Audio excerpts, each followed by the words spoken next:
अजित पवारांच्या पक्षाला सावरकरांचे विचार मान्य करावेच लागतील। आलात तर तुमच्या सोबत, नाही तर तुमच्या विना, आणि विरोधात शिरलात तर विरोधात काम करत राहू, हे सावरकरांचे विचार। आशिष शेलार यांचे हे विधान। शेलार बोलले म्हणून आम्ही आमची विचारधारा सोडणार नाही। महायुतीमधील नेत्यांनी अशी विधानं टाळली पाहिजे। शेलारांच्या विधानानंतर सूरज चव्हाण यांची ही प्रतिक्रिया।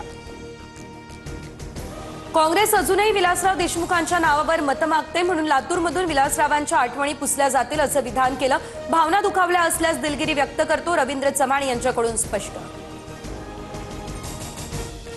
पुस्तकात लिहिलेली नावं पुसता येतात, मात्र महाराष्ट्राच्या मनामनात कोरलेली नावं पुसता येत नाही। रवींद्र चव्हाणांच्या वक्तव्यानंतर रितेश देशमुखची पोस्ट। अमित देशमुखांकडून चव्हाणांच्या वक्तव्याचा निषेध। विलासराव देशमुख लातूरची नव्हे तर महाराष्ट्राची शान, भाड्याची गर्दी विलासराव देशमुखांचं नाव पुसू शकत नाही।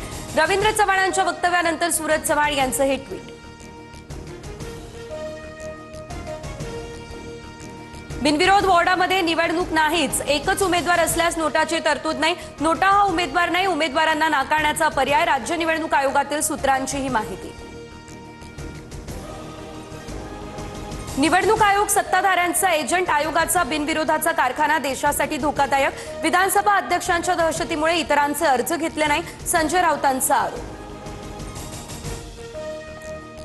बिनविरोध निवडणूक होणं चांगल्या लोकशाहीचं लक्षण, स्थानिक नेतृत्वावर विश्वास ठेवून विकासाच्या मुद्द्यावर निवडणूक बिनविरोध होतात, बावनकुळेंचे हे विधान। अविनाश जाधव यांच्या आरोपाची राज्य निवडणूक आयोगाकडून गंभीर दखल, ठाणे महापालिका निवडणूक निरीक्षकांकडून अहवाल मागवला।